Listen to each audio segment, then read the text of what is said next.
The elevator doors took longer than usual to close. Daniel noticed it immediately. At St. Mercy Hospital, elevators were fast. Efficient, they had to be. Too many patients. Too many emergencies. Nothing was ever slow here. Except tonight. Daniel stood alone inside the elevator, staring at the scratched metal walls. His reflection looked tired. Older than it should have. His shift badge still hung around his neck, even though his shift had ended almost 30 minutes ago. Night shifts did that to people. They stretched time. The doors finally closed. The elevator began to move downward. There was the familiar hum, a soft vibration under his shoes. The low mechanical sound he had heard thousands of times before.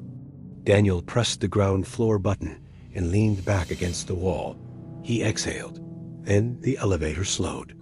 Not enough to stop. Just enough to feel wrong. Daniel frowned. Hospitals ran on schedules. Machines did not hesitate unless something was wrong. Power surge. Mechanical issue. Maintenance problem. The panel flickered. Just once. Then a new button lit up. 6B Daniel straightened. He stared at it for a second. Then another. St. Mercy Hospital did not have a floor 6B. He knew that with certainty. He had worked here for years. 6 floors above ground, 2 below. No extra wings. No hidden levels. No half floors. The elevator stopped. The doors opened. Daniel did not move. A hallway waited outside. It looked like a hospital hallway. The same pale green walls. The same tiled floor. But everything felt older. The paint was cracked, peeling in long strips. Dark stains marked the walls at uneven heights. Only emergency lights were on. They glowed low along the floor, casting weak shadows upward. The air felt cold, not air-conditioned cold. Dead cold. Then the smell reached him. Not antiseptic, not disinfectant. Something sweet. Something rotten. Daniel stayed inside the elevator. The doors did not close. They stayed open. Too long. Hospitals were never silent. Even at night, there were sounds. Machines beeping. Carts rolling. Distant footsteps. Voices echoing down corridors. This hallway had none of that. Then he heard footsteps. Slow. Measured. Walking. Coming from somewhere deep inside the hallway. Daniel's hand hovered over the door close button. The footsteps stopped. The emergency lights flickered. In that brief dimming, Daniel saw something at the far end of the hall. A hospital bed. Empty. Its wheels were turned slightly sideways, as if it had been abandoned in a hurry. The lights steadied again. The bed was closer. Daniel pressed the button. Nothing happened. The elevator did not respond. The panel blinked, then displayed words he had never seen before. Patient transfer in progress. Daniel swallowed. His heart began to pound harder, loud enough to hear inside his head. His badge tapped lightly against his chest as his hand started to shake. The footsteps returned, closer, still slow, still calm. Daniel stepped backward until his shoulders touched the elevator wall. The hallway lights dimmed again. Something passed beneath them. Not a person, not a shadow. The air bent as it moved, like heat rising from asphalt, like something invisible trying to understand the shape of a body. Daniel screamed. The elevator doors slammed shut. The elevator jerked violently upward. Daniel lost his balance and fell to the floor as the lights snapped back on. The familiar hum returned, louder now, almost aggressive. The panel blinked. Ground floor, the doors opened. Daniel crawled out into the hospital lobby. Everything was normal. Too normal. Nurses walked past him without looking. Phones rang. Machines beeped. Someone laughed softly near the reception desk. No one noticed him. Daniel sat there on the floor for a long time, breathing, shaking, trying to convince himself it had not happened, that he was exhausted, that his mind had filled in gaps that did not exist. The next morning, Daniel returned to the hospital early. He went straight to the records office. He searched the building plans. There was no floor 6B, but there was an old file, buried deep in the archives, sealed, archived. The file talked about a temporary ward built decades ago during an emergency. Too many patients, not enough space. People who did not survive long enough to be transferred. The ward had been constructed quickly and closed just as quickly. The report mentioned unexplained deaths, equipment failures, patients who flatlined without warning.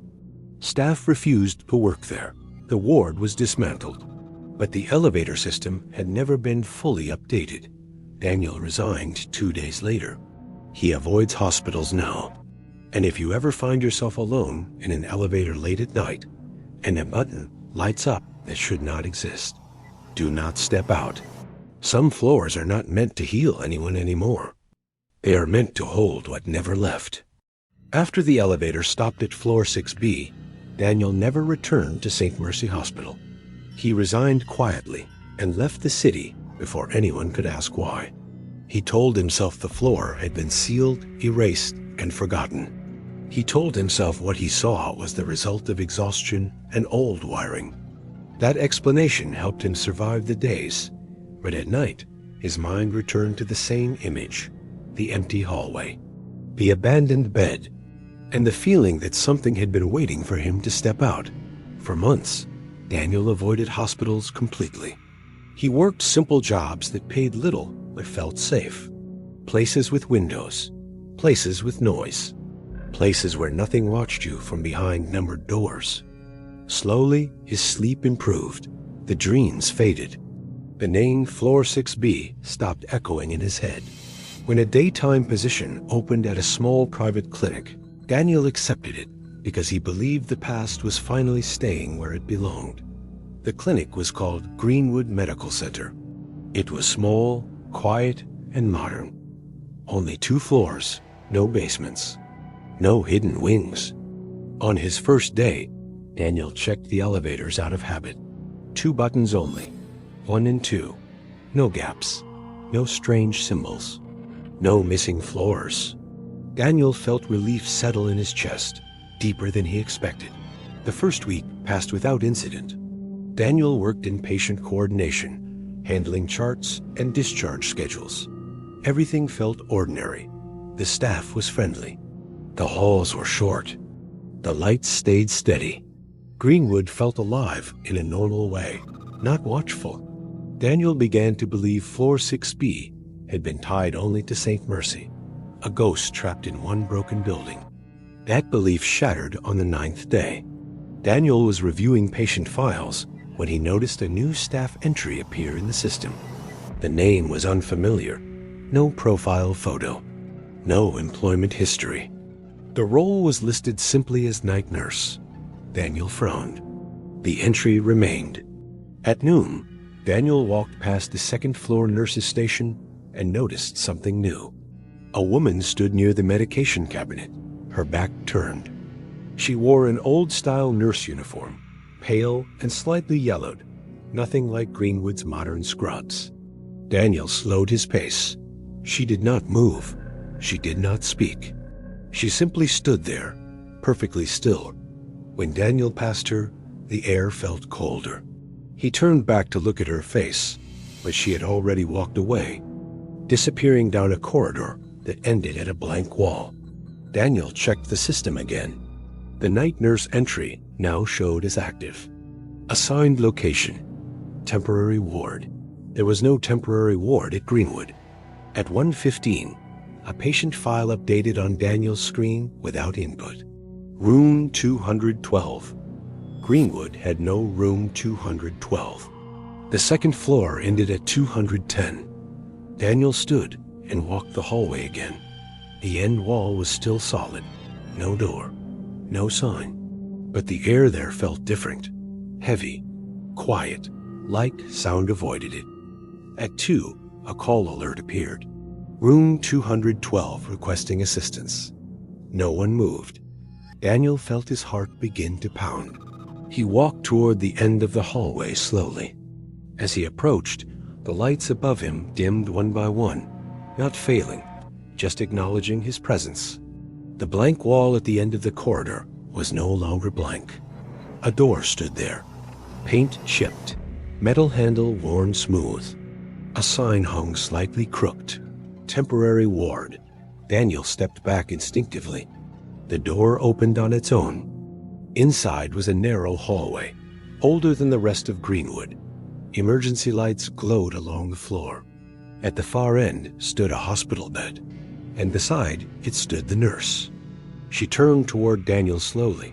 Her face was calm, too calm, pale skin, eyes dark and tired, like someone who had not slept in decades. She smiled gently, the way nurses do when they want to reassure someone who is afraid.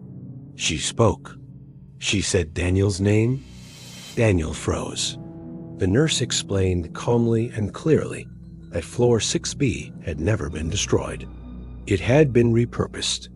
When hospitals ran out of space, when emergencies overwhelmed systems, the ward appeared where it was needed. She said she was assigned there. She always had been. Her job was to receive patients who did not fit anywhere else. Daniel realized then that she was not a ghost trapped by tragedy. She was still working. The nurse told him that he had stepped into floor 6B when it was unstable. That was a mistake. But mistakes could be corrected. She said the system had marked him as pending admission. That status could be cleared, but only once. She asked him to step inside. Daniel shook his head. The nurse's smile faded slightly. She said that if he did not complete the transfer now, the ward would follow him. It would open again when he was weakest, when he needed help the most, when refusal would no longer be an option. Daniel understood the choice clearly.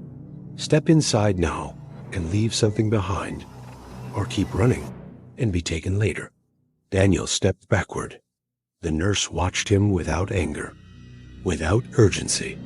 She said she would see him again eventually. She always did. The hallway lights flickered. The door began to close. Daniel turned and ran. He did not look back until he reached the stairs. When he did, the hallway was normal again. The door was gone. The wall was solid. Greenwood Medical Center looked exactly as it had that morning. Daniel resigned that afternoon. He left the city the next day. Years passed. Daniel never worked in medicine again. He avoided hospitals even when sick. He avoided elevators completely. He learned to live with pain rather than risk being admitted anywhere. But something changed after Greenwood. Floor 6B stopped appearing. No strange rooms. No unexplained lights. No duplicate records. Daniel believed he had made the right choice. Until one winter night, years later, when he collapsed from exhaustion on a city street. When he woke up, the first thing he noticed was the light, low, emergency lighting along the floor. The second thing he noticed was the calm voice. The nurse stood beside his bed, clipboard in hand, smiling gently. She told him his admission was complete, and this time, there was no option to leave. Daniel asked where he was. The nurse said he already knew. Floor 6B. Daniel looked around. The room was narrow and stretched, longer than it should have been. The walls were cracked. Paint peeled in thin lines. Emergency lights hummed softly along the baseboards. There was no window, no visible door. Only a curtain, half drawn, pretending to offer privacy. Daniel asked how long he had been there. The nurse checked her clipboard and said time did not work the same way on this floor. She explained that floor 6B existed to hold unresolved cases, overflow patients, administrative mistakes, people who entered the system between moments. Daniel asked if he was dying. The nurse shook her head. She said floor 6B was not about death. It was about waiting. Some patients waited minutes. Some waited years. Some waited until the hospital above forgot they were ever there. Daniel slid his feet onto the floor. The surface felt soft, like it resisted being used. He stood slowly. The nurse watched without helping. She said movement was allowed. Leaving was not. Beyond the curtain, Daniel saw more beds, each one occupied. Each patient faced away. None of them made a sound. Machines beside them hummed quietly. Lights instead of numbers. Daniel asked who they were. The nurse said they were people like him. People who noticed places they were not meant to see. People who stepped into systems before the system was ready. Daniel asked what happened to those who tried to leave. The nurse paused. She said some were transferred. Some were discharged. Reassigned. The lights dimmed farther down the corridor. A bell rang once. Soft, polite. The nurse said it was time for his evaluation. She led him down the hallway. As they walked, Daniel noticed the walls changing. Sections from different hospitals stitched together. He recognized the scratched elevator doors from St. Mercy, the tiled floor from Greenwood, a crooked sign from Eastbrook hanging above a door that led nowhere. Daniel understood then. Floor 6B did not belong to one hospital. It belonged to all of them. They stopped at an empty desk. A chart lay open, waiting. Daniel's name was printed clearly at the top. No blank space this time. No error. The nurse explained his status. He was listed as pending transfer. Not admitted, not discharged, just waiting. Patients whose process was never finished. His had been open since the night he stepped out of the elevator. Daniel finally understood what had followed him. Not the floor, not the nurse. The unfinished process. Daniel did not argue. He did not ask to escape. He asked the nurse why he was still here. She looked at the chart and said no one ever completed his admission. He entered during a transfer window. The system flagged him, but no one closed the file. Daniel took a slow breath. Then he told the nurse to admit him. The nurse paused, then nodded. She said once he was admitted, the system would decide what came next. Daniel said he understood. The nurse wrote his name carefully. Admission complete. The change was immediate. The hum in the walls softened. The hallway stopped stretching. The lights steadied. The beds behind the curtains grew quiet. The nurse waited. Then she turned the page. Discharge approved. Daniel felt something lift from him. Not happiness. Completion. Like a sentence finally ending where it was meant to. She said the system would not look for him again. Daniel lay back on the bed as the lights faded gently. When he opened his eyes, he was in a normal hospital room. White walls. Sunlight through a window. The doctor named a hospital Daniel had never heard of. Daniel asked how long he had been there. The doctor said less than an hour. Daniel asked about floor 6B. The doctor looked confused. There was no such floor. Days later, Daniel requested his medical records. Everything was normal. One admission, one discharge. No gaps, no pending status. But one thing stood out. The timestamp, 12 o'clock. The moment the file was finally closed. Daniel never saw the nurse again. He never saw a room appear where it should not exist. Floor 6B did not disappear, but it let him go. Daniel understood the truth. Floor 6B never wanted him. It only wanted the process finished. Somewhere beneath hospitals still running on old systems, Floor 6B waited quietly, not chasing, not hunting, just ready. For the next file left open too long.